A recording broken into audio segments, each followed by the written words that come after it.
The rain came down in sheets as Dr. Ethan Clark killed the engine of his old Land Rover. Night had already fallen over Hollow Pines Forest, and his headlights were the only thing pushing back against the oppressive dark, illuminating a sliver of a dirt road that vanished into an endless wall of trees. He stepped out, pulling his coat tight against the biting wind as mud greedily sucked at his boots. Behind him, the city, the hospital, the ceaseless noise, it all felt a million miles away. This was what he needed: solitude. A place to silence the whispers that had started creeping into the quiet moments during surgery weeks ago. He glanced at his wristwatch, watching the raindrops beat up on the glass face. Taking a deep, steadying breath, he stepped off the road and into the forest's embrace. A low rumble of thunder rolled in the distance, a somber welcome. His flashlight flickered once, then held steady, a single beam cutting through the gloom. With each step, the wet pine needles on the forest floor made a soft, crunching sound. The woods seemed to hum around him, a low, constant thrum that felt strangely alive, as if the forest itself was breathing in rhythm with him. The distant hoot of an owl broke the quiet, followed moments later by the sharp crack of a breaking branch somewhere off to his left, unseen. He spun around, his light slicing through the trees. Nothing, just rain and shadows. Just stress, he muttered, forcing a weak smile. Stress makes the mind play tricks. He looked down at his watch again to check the time, but the second hand was still. It had stopped. He gave it a gentle shake, holding it to his ear. Silence. A sudden chill that had nothing to do with the rain made him shiver, his breath turning to a visible mist in the cold air. That's when he saw it. A faint, flickering glow deeper in the woods. Curiosity overriding his unease, he pushed forward, branches snagging at his coat. He found the source of the light, an old, half-collapsed ranger cabin. The door groaned in protest as he pushed it open. His flashlight beam swept across a scene of decay, dust motes dancing in the air, overturned chairs and papers scattered across the floor like fallen leaves. On a small table lay a diary, its pages soaked and torn.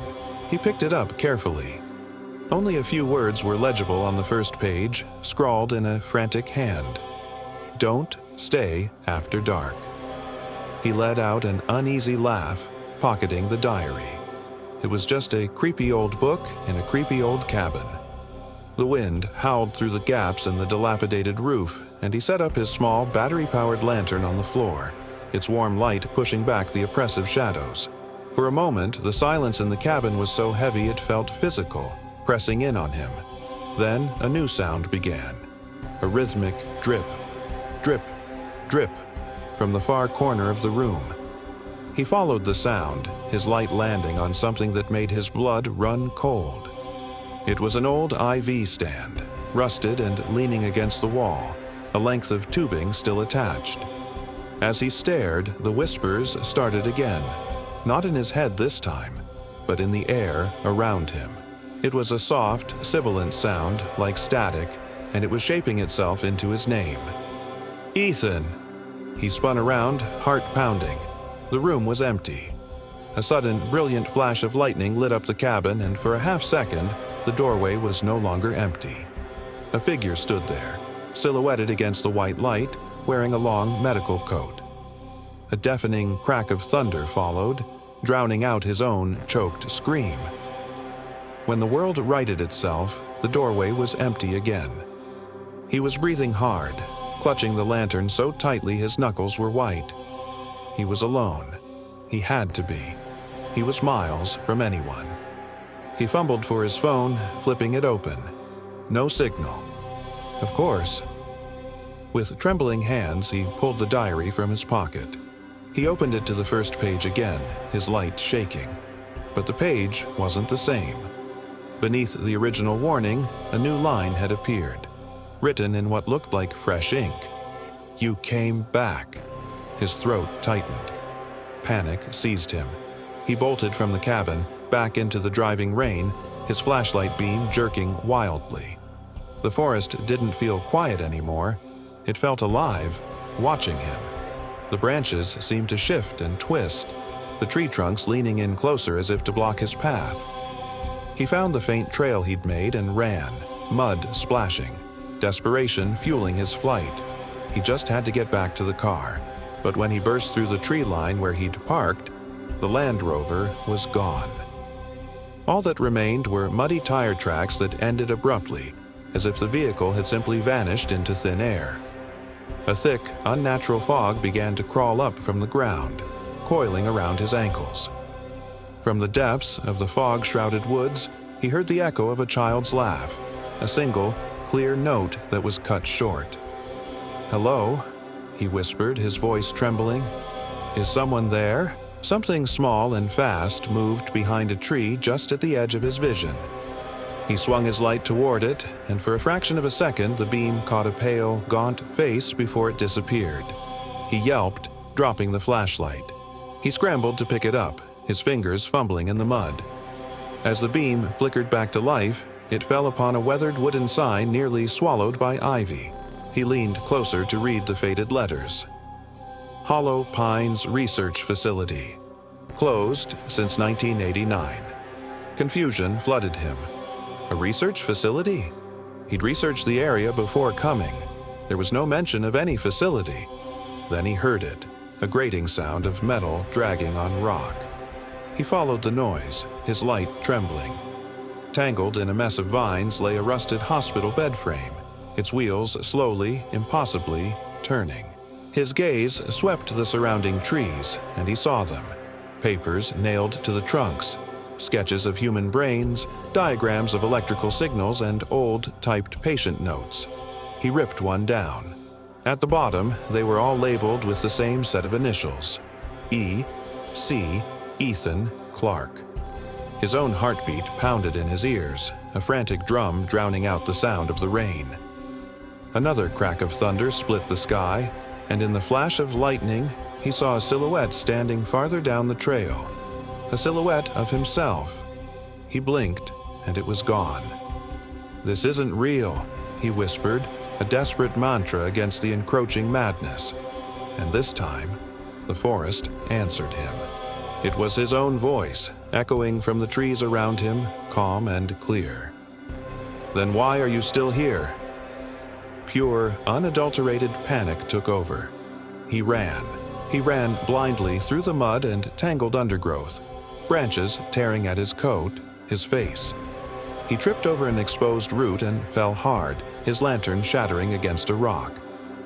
In the final, flickering moments of its dying light, he saw that the soil all around him was covered in countless handprints, all pressed into the mud, all reaching upward as if from shallow graves. Then the light died, and the darkness swallowed him whole. The rain stopped, and from somewhere just behind him, a calm, male voice spoke, as if to an unseen audience. "Session begins now, Dr. Clark. Thank you so much for watching. If you enjoyed this journey into the dark, please don't forget to hit that like button, subscribe to the channel, and ring the notification bell so you don't miss our next story. We'll see you in the shadows." I woke up to the sound of rain, a soft, insistent drumming against the leaves. It was dark, too dark. My flashlight flickered, cutting a weak path through the mist that swirled around me like a cold breath. I whispered to myself, more to hear a voice than for any other reason, "It's still night?" I glanced at my watch. 3:17 a.m., the same time it had read hours ago. A knot of dread tightened in my stomach. I had to keep moving. The mud sucked at my boots with every step, a thick, greedy sound in the oppressive silence. A distant owl screeched and I flinched, my head snapping towards the noise. But there was nothing, just trees and the deepening fog that now muffled even the sound of my own walking, swallowing the world around me. Then, through the gray haze, I saw them. Faint lights like old-fashioned lanterns bobbing in the distance. Hope, or maybe something else, surged through me. My heart hammered against my ribs as I crept closer, pushing aside wet branches. They weren't lanterns. They were lights in the windows of old wooden cabins, tucked away and half swallowed by the forest. They looked ancient, abandoned, As I watched, one of the doors creaked open on its own, a dark invitation. Against my better judgment, I went inside. The air was thick with dust and the smell of decay. Old beds stood like skeletons, and scattered across the floor were weathered journals. I picked one up, its pages brittle. The handwriting was frantic. "We couldn't leave after sunset," I read aloud. As I turned a page, a child's drawing fluttered to the floor. It showed a forest, but the trees had eyes, watching. Suddenly, the wind, or something that sounded like it, slammed the door shut behind me, plunging the room into near darkness. And at that exact moment, my flashlight died. Utter blackness. I held my breath, listening, and that's when I heard it, breathing. A slow, ragged inhale and exhale that was definitely not my own. I stood frozen, every muscle screaming. Then another sound started, a faint, low humming that vibrated through the floorboards. It was the same humming I'd heard near my car right before I got lost. I forced myself to turn toward the sound, toward the window. Outside, the fog was no longer gray. It glowed with a sickly green light. A shadow moved behind me. I saw its silhouette against the eerie glow, impossibly tall, its head tilting at an unnatural angle. I didn't think, I just ran. I burst out of the cabin, crashing through the undergrowth, branches whipping across my face, stinging my skin. I stumbled, fell, and scrambled back to my feet, finally breaking through into a clearing. A rusted sign stood crookedly in the mud, its letters barely legible. Hollow Pine Sanatorium. My blood ran cold. This place was shut down decades ago, I whispered, my voice trembling. The main building loomed before me, a skeletal wreck with broken doors and gaping windows. The air hung heavy with the smell of mold and something worse, something like old sorrow. Driven by a force I didn't understand, I stepped inside. The lobby was a disaster zone. Overturned wheelchairs, medical papers scattered like dead leaves. I caught my reflection in a shard of shattered glass, but for a split second, it flickered, showing a face that was mine but contorted in silent terror. And then I heard it, the faint echoing laughter of children drifting down a long, dark hallway. I followed the sound, my footsteps echoing my racing heartbeat. It led me to a large ward lined with small, empty beds. All empty except for one. The mattress had an indentation, as if someone had just been sitting there. I reached out a hesitant hand. It was still warm. My breath hitched. On a nearby table, I saw a patient chart. I picked it up, my hands shaking. The name printed at the top was Dr. Ethan Ward. Confusion washed over me like a tidal wave. "That's not possible," I muttered, backing away. As I did, the lights overhead buzzed faintly, flickering to life with a pale, sterile glow. A small, old-fashioned recording device on a desk clicked on. A distorted voice filled the room. My voice. Session 12. Patient exhibits severe memory regression and confabulation. I stumbled backward, knocking over a metal tray with a deafening clatter. A flicker of movement in the shadows, behind the long, tattered curtains lining the walls. With my heart in my throat, I slowly pulled one aside. Nothing. Just a dirty window looking out into the green fog. I turned around and froze. One of the wheelchairs from the hallway was now in the center of the room, facing me. It began to move. Slowly, then with increasing speed, it rolled straight toward me. I screamed and ran, my own heartbeat now a deafening drum in my ears, louder than the thunder that had begun to rattle the old building. The hallway outside seemed to stretch on forever, an impossible, elongating tunnel. At the very end, a single door was marked Observation Room. I threw my weight against it and stumbled inside. My sanity finally shattered.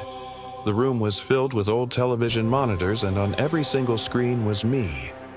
Me, standing in this room, looking at the screens, in real time.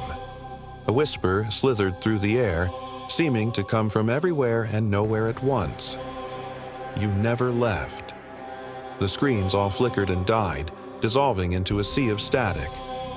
I backed away, my eyes still glued to the blank monitors.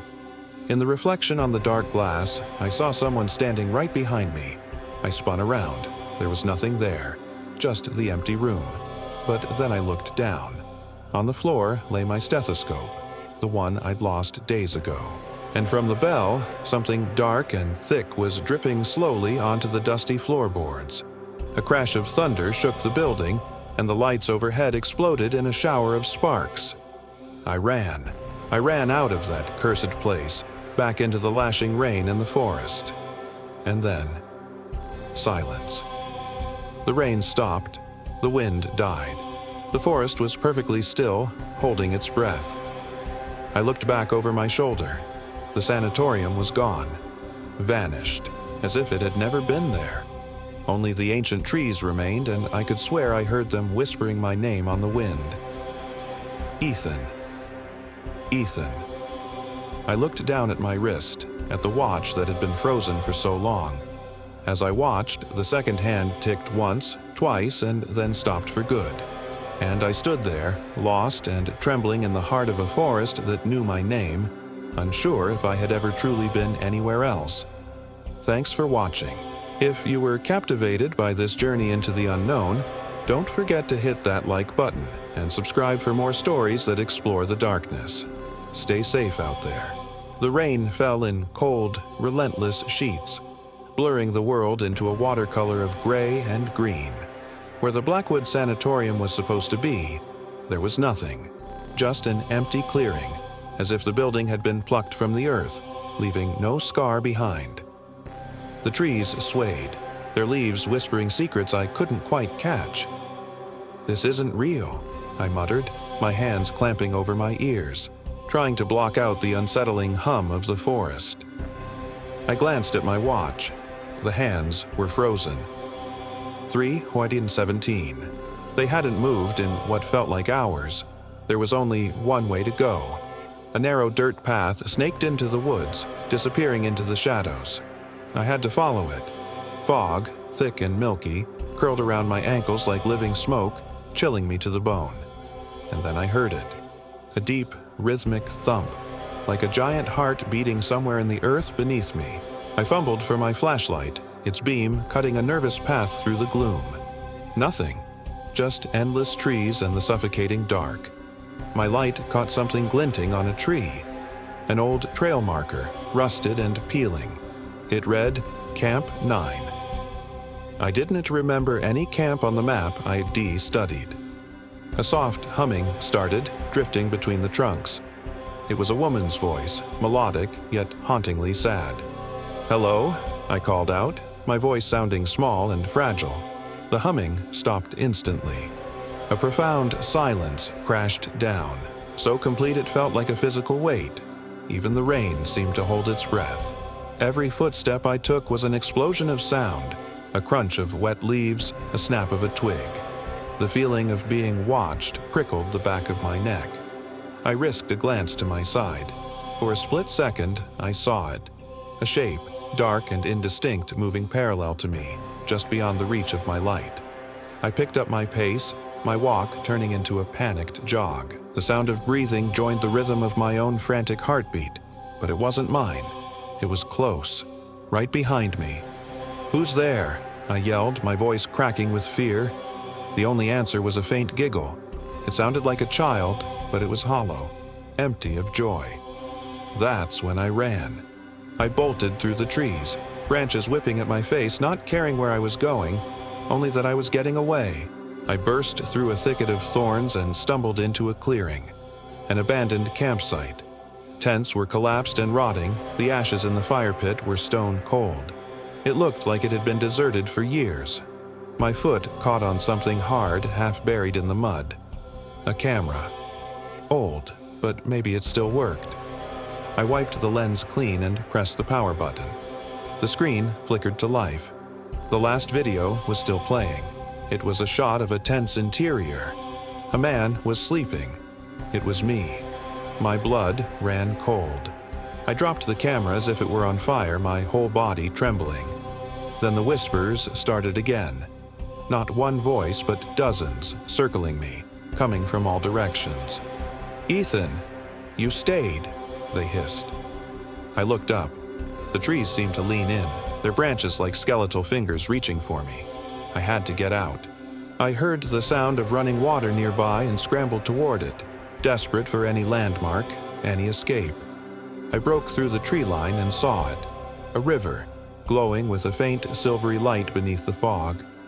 I fell to my knees at the bank, scooping handfuls of icy water and splashing it on my face, trying to shock myself awake from this nightmare. I stared at my reflection in the rippling surface. For a moment, it was me. Then the water stilled, and another face stared back. It was gaunt, with sunken eyes and pale skin, but it was undeniably mine. I gasped and scrambled backward away from the water. In the river, my reflection smiled, a slow, predatory grin that I wasn't making. A voice echoed from the depths, distorted by the water. "You were one of us." I crawled away, my mind reeling. Footsteps approached from behind me, wet, slow, dragging. I dove behind a massive fallen log, holding my breath, praying I hadn't been seen.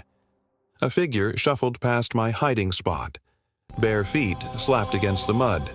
The figure was wearing a torn, mud-stained lab coat. My lab coat. My heart hammered against my ribs as I watched in sheer horror.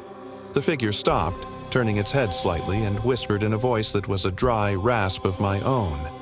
"Dr. Ward, we missed your rounds." It turned fully, and I saw its face.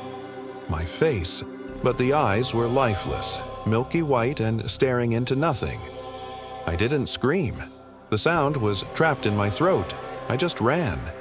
Branches clawed at my face and arms, but I didn't feel them. My lungs burned, my legs screamed, but I couldn't stop.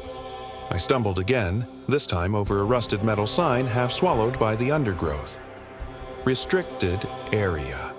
Hollow Pines. Research. My eyes widened. Hollow Pines. The name triggered an avalanche of fractured memories. Scientists in white coats, the hum of machinery, anxious voices begging to leave, to go home. The chilling truth finally crashed down on me. I wasn't a lost hiker who had stumbled upon this place. I worked here. I wasn't lost. I was home. A loud crack of thunder split the sky, and in the blinding flash of lightning that followed, I saw them. Graves. Dozens of them, scattered across the forest floor. Simple wooden markers. The names faded by time and weather. My flashlight beam trembled as I moved it from one to the next until it landed on a marker that was clearer than the rest. It read, Dr. Ethan Ward. The world tilted. All the air left my lungs. "No," I whispered, falling to my knees in the mud. The wind rose, and now it wasn't just whispering secrets, it was screaming my name, a chorus of tormented souls calling from every direction.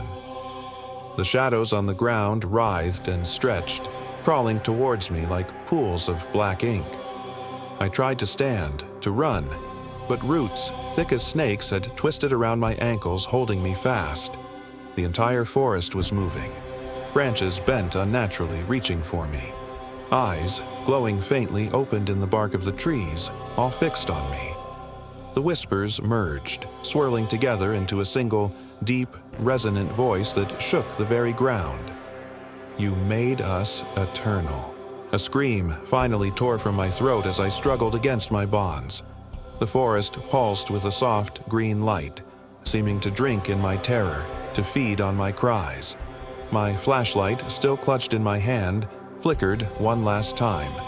Its dying beam landed on a phrase carved into the trunk of the massive tree I was trapped beneath. "Never sleep under the hollow pine." I had made my camp right under it. The ground beneath me began to pulse like a massive lung inhaling. I was being pulled down, unseen hands dragging me into the soft earth. Dirt filled my mouth, choking my screams. Then, as suddenly as it began, everything went still. Dawn broke, casting a pale, gentle light over Hollow Pines. The forest looked peaceful, serene, as if it had slept through the night untouched. On the old dirt trail, a car pulled to a stop. A young woman got out, checking a map, a look of confusion on her face. Her eyes caught a glint of metal by the side of the road. It was a watch. Ethan's watch. She picked it up, turning it over in her hand. Faintly, a ticking sound began. The hands jumped to life, pointing to 3:17. As she stared at the watch, puzzled, the camera pans up into the deep, dark branches of the trees above. A shadow detaches itself from the others, watching her every move. The forest never lets go. The mist. It hangs like a shroud between the trees. It's quiet, but the silence feels wrong. The birdsong is slow, stretched, like a recording playing at half speed. There's a breath beneath the forest floor, a slow, deep inhale, and then a hand. It bursts from the dirt, fingers clawing at the air. I gasp, dragging myself out, caked in soil and confusion. Everything is dreamlike, hazy. Sunlight filters through the branches, but it brings no warmth, only a cold, stark illumination. I'm still here. My own voice is a stranger's whisper. My watch, it's ticking again. 3:18. Finally, time has moved forward. I start walking, or maybe stumbling is the right word. My leg screams in protest with every step, and the sound echoes as if the very ground beneath me is hollow. Through the fog, I hear it. Laughter. Faint, distant, but undeniably real. Children. I see their silhouettes playing among the trees. Hope, sharp and desperate, surges through me. I run, calling out to them, ignoring the pain. But as I get closer, they dissolve, their forms unraveling into the mist. Their laughter twists, contorting into a chorus of screams that claw at my ears. The ground begins to shake. Roots, thick as pythons, writhe and twist from the earth. And then it rises from the fog, a distorted, nightmarish version of the sanatorium. The windows are shattered voids, and the main doors, they breathe. A slow, rhythmic expansion and contraction, like the lungs of some colossal, dying beast. I stand frozen, the words catching in my throat. This can't be real. A voice, calm and eerily familiar, answers from the mist beside me. Reality was your experiment, Doctor. I turn and my heart seizes. It's me, a paler, calmer version of myself, watching with an unnerving placidity. You tried to cure death, my double says, its voice devoid of emotion, but the forest doesn't forget its debts. Flashes overwhelm me, my lab, the frantic energy, the desperate hope, the faces of my patients contorted in pain, and then something else. I remember the serum derived from the ancient roots of this very forest. I remember injecting it, watching it work miracles, until it didn't. One by one, they vanished. Not dead, just gone. The forest took them. You brought them here, the double accuses, its gaze unwavering. I was trying to save them, I scream, the words tearing from my lungs. You made us eternal, the voice replies, a cold finality in its tone. From the fog, they emerge. Dozens of figures, silent and slow. My patients. Their bodies are twisted, their movements unnatural, and their eyes glow with a faint, sickening green light. The strength leaves my legs and I collapse to my knees, sobs racking my body. Let me go, I beg, to the forest, to myself, to whatever God might be listening. The ground trembles, a small fissure opening at my feet. The wind whispers through the trees, carrying my own voice back to me. You can't leave what you created. I look at my watch. The second hand is frozen. 3:17. Everything stops. The sounds, the movement, the breathing doors. Pure, absolute silence. Slowly, I rise. There's nowhere else to go. I walk back towards the sanatorium ruins, a willing prisoner returning to his cell. The halls stretch on, an impossible, endless corridor. Doors hang ajar, opening into rooms not filled with furniture, but choked with pulsating roots. On one wall, scrawled in my own frantic handwriting, are the words, Phase 9. Integration successful. I reach out, my fingers trembling as they touch the plaster. The words pulse beneath my touch, like veins carrying a dark, living current. The lights flicker, bathing the hallway in a bloody, crimson light. And just like that, I'm back. Not in the forest, but in my lab chair. The monitors beep with a steady, reassuring rhythm. Across the room, I see him, me. Younger, more hopeful, preparing the serum. "Stop!" I scream, my voice a useless echo in this phantom space. "Don't inject it!"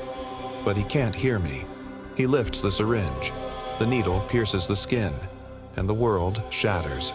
The forest erupts through the walls, roots and branches tearing through steel and concrete. Reality collapses, and the two versions of me, the creator and the creation, are pulled together, merging into one screaming, distorted being. Outside, the forest calms. The seasons blur, years passing in seconds. The sanatorium, my lab, my legacy. It all disappears beneath a relentless tide of green. Hollow pines grows over the ruins, erasing the scars. In science, we learn how to save a life, but we never learn how to let it go. Decades later, a group of hikers laughs as they make their way through the woods, oblivious to the history buried beneath their feet. One of them, a young woman, spots something glinting in the dirt. A rusted medical tag. Dr. Ethan Ward. She smiles, thinking it a curious souvenir, and slips it into her pocket. That night, as she sleeps in her tent, she dreams of twisting roots and insistent whispers. In the darkness, her hand, resting on her sleeping bag, begins to glow with a faint, familiar green light. A whisper, carried on a wind that isn't there, slithers into her tent. "Welcome back, Doctor." Outside, the trees sway in unison, though the air is perfectly still. The forest breathes again. As dawn paints the mist in shades of gold, a profound silence hangs over the woods. No birds sing. Deep underground, tangled in a web of living roots, my eyes open. I am calm. I am complete. It's peaceful here. The wind whispers a final warning through the canopy above, a secret kept by the leaves and the soil. Never sleep under the hollow pine. The faint, rhythmic ticking of a watch can still be heard, forever stuck at 3:17.